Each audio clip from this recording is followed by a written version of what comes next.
Então, mestres do amanhecer, nós estamos aqui refrisando a situação do templo, do mestre que vai trabalhar numa casa, que vai abrir uma corrente mestra, né?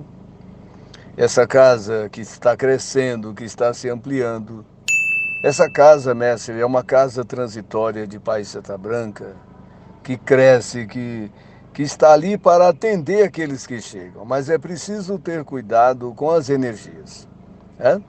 Quando está começando, a espiritualidade, ela libera muitas coisas, porque não tem uma mesa, né?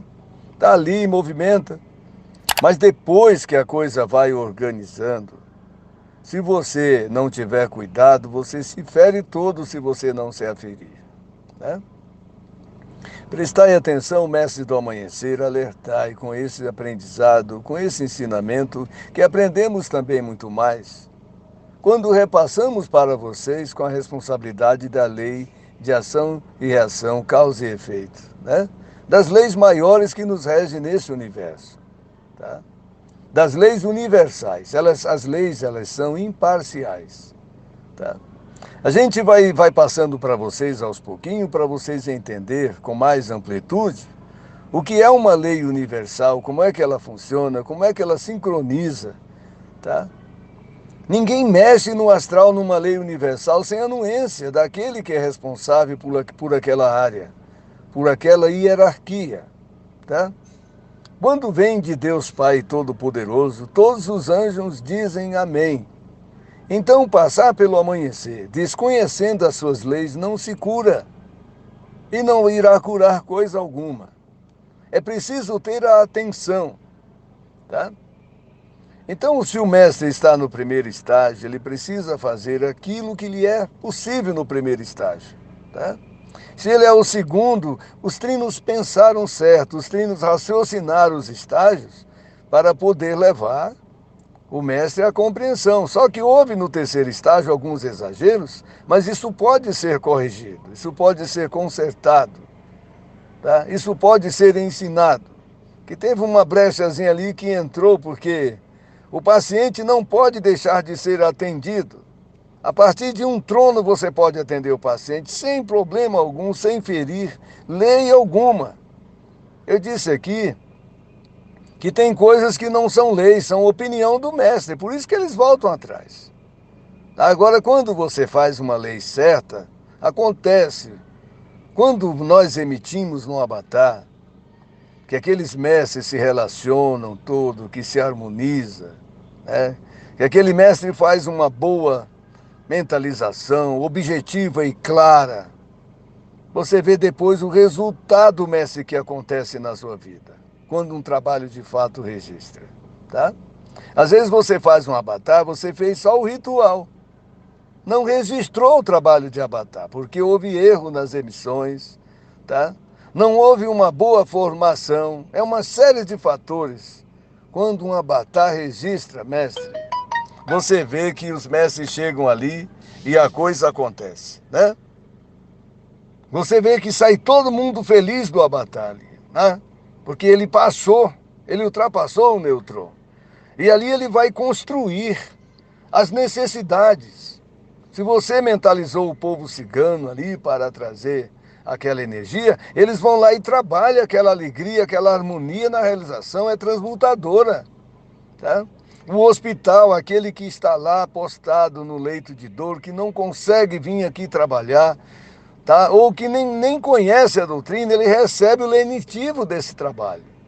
Os cavaleiros da legião do grandioso Mestre Lázaro também transportam essas energias aos governantes de estados, aos presidentes.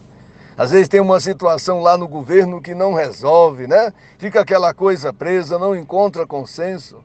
Quando essa energia vai lá, a elipse vai lá e manipula, e cada um que vai manipulando vai fazendo aquela limpeza, tá? Daí a pouco você vê a coisa aprovou uma lei a favor de todos, tá? É a transmutação, por isso que a espiritualidade tem nos dito que nós somos responsáveis pelo planeta, né? Que nós somos detentores do poder iniciático, né? Então, por isso que nós queremos esse mestre cada vez mais bem preparado desde da sua condição de paciente até chegar no seu desenvolvimento, no seu emplacamento, na sua iniciação, na sua elevação, na centúria para adquirir os conheceres, tá? Para que ele possa despertar consciência, tá? Para que ele possa trazer a consciência crística, tá? Por isso que nós temos dito aqui que a cruz está no horizonte, né? Uma estrela, um radar, aqui e ali vão chegando. Doutrinador ia parar, a despertar. Jesus aqui outra vez, tá? Quando ele faz o seu segundo passo iniciático, que ele está entrando para despertar em Cristo, tá? E ele entrou no mestrado para se curar e curar, ele é um curador, tá?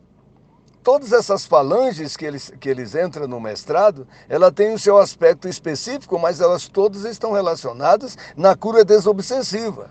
Dos cegos, dos surdos, dos mudos e dos incompreendidos.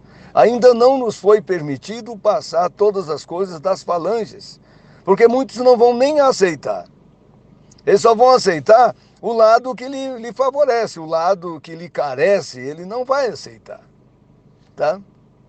Como nós falamos aqui, que a falange de cruzada, né? Isso chegou para nós, na nossa individualidade. Eles eram feiticeiros. Mas esses feiticeiros hoje têm o poder de desfazer mandinga. Não nos terreiros, mas com a energia que eles conduzem nos trabalhos. Tá? A razão, mestre do amanhecer, de muito cruzarem as correntes é porque não entendem direito o que é a doutrina do Vale do Amanhecer. Né? Quando se pede para passar os 6 meses, né?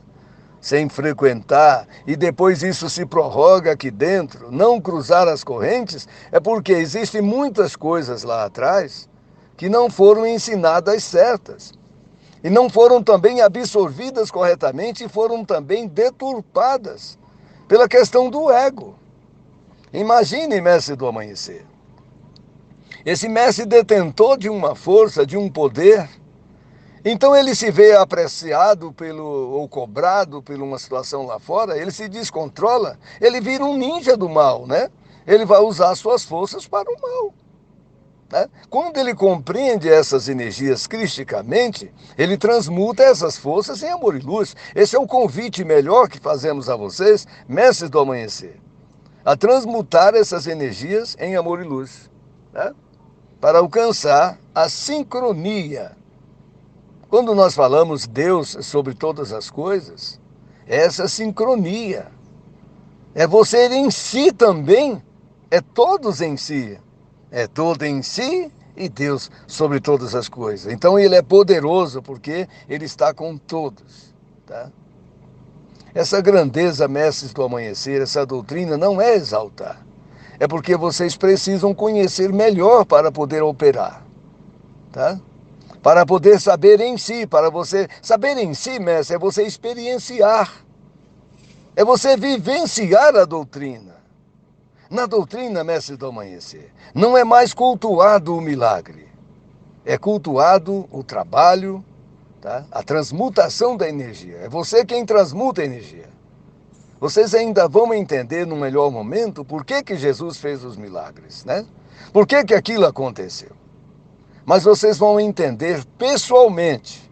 Isso que nós estamos passando para vocês, vai chegar um momento que vocês vão entender pessoalmente como foi que aquilo aconteceu de Jesus, né? Houve os milagres? Houve. Mas por que aconteceu daquela forma, tá? Espero em Deus nós podermos conversarmos de mestre para mestre, de mestre com mestre, ou ouvir de cada um a sua anuência do seu entendimento, tá? Nas conjecturas. Tá? Prestai atenção, mestre do amanhecer, com essas energias que vós estão recebendo. Por isso nós temos reiterado que o mestre que vai para uma corrente mestra, que vai buscar, que vai entregar os olhos, a boca, o ouvido para serem orientados e repartidos, ali ele tem que ter o máximo de cuidado, principalmente quando ele buscar energia em 3, tá? Que é o radar. Por que o radar tem o cochicho lá? É para conversar lá atrás, não aqui na frente. Tá? E o mestre que passa em frente ao radar não deve buscar o orixá para conversar. O mestre que está preparando não conversa com o mestre que está no farol. Não conversa, mestre, não é certo, você vai tirar aquele mestre da sintonia. Você não deve abordar nenhum mestre dentro do templo para conversar aleatoriamente, porque aqui dali atrapalha a mediunização daquele mestre. Não se liga celular dentro do templo, porque você vai receber problemas de fora, daí a pouco você está saindo do templo desarmonizado. Se você confiar, quando você voltar, você resolve, tem que resolver lá. Entrega teus problemas lá fora e vem manipular, tá? O pouquinho que você manipulou com amor tem valor. Agora, o muito que você fizer sem amor, sem conduta doutrinária, não vai resolver nada. E mais, mestre do amanhecer. Quando se vai falar de conduta doutrinária, a primeira coisa que os mestres querem ver é a vida pessoal do mestre. Eu digo que não. Eu digo que não porque cada um de nós tem a sua vida pessoal, tem os seus atropelos, tem as situações que passamos lá fora, que viemos aqui para ajustar com amor. Então, primeiro a conduta doutrinária. Depois é que a conduta moral, é a ética moral. A gente sabe que a conduta doutrinária e a conduta moral estão relacionadas? Estão sim. Mas a princípio é a conduta doutrinária. Depois é que você vai relacionar. Que história é essa de você ter conduta só quando está no templo? Quando está lá fora, você não tem conduta? Você não é jaguar quando está lá fora? Você só é jaguar quando está vestido o uniforme? É preciso relacionar essa situação. Tá? É muito mais, mestre, para explicar. Tá? Mas fiquem com esse carinho, com esse amor. E com isso nós vamos ampliando cada vez mais o mestrado. Um mestrado forte é o mestre apto. O mestre apto é o mestre esclarecido, é o mestre que está se compungindo. Ele não é perfeito, mas ele está alcançando a perfeição. Ele está aperfeiçoando. Esse é o nosso lema, aperfeiçoar. Tá? Aperfeiçoando, mestre. Um dia, numa outra dimensão, seremos mais sensatos, seremos mais perfeitos. Porque não somos perfeitos ainda. Por isso devemos suportar uns aos outros. É com esse carinho, com esse amor que trago a vocês esse óbolo de entendimento doutrinário. Com carinho, mestre do amanhecer, adjunto Neugo.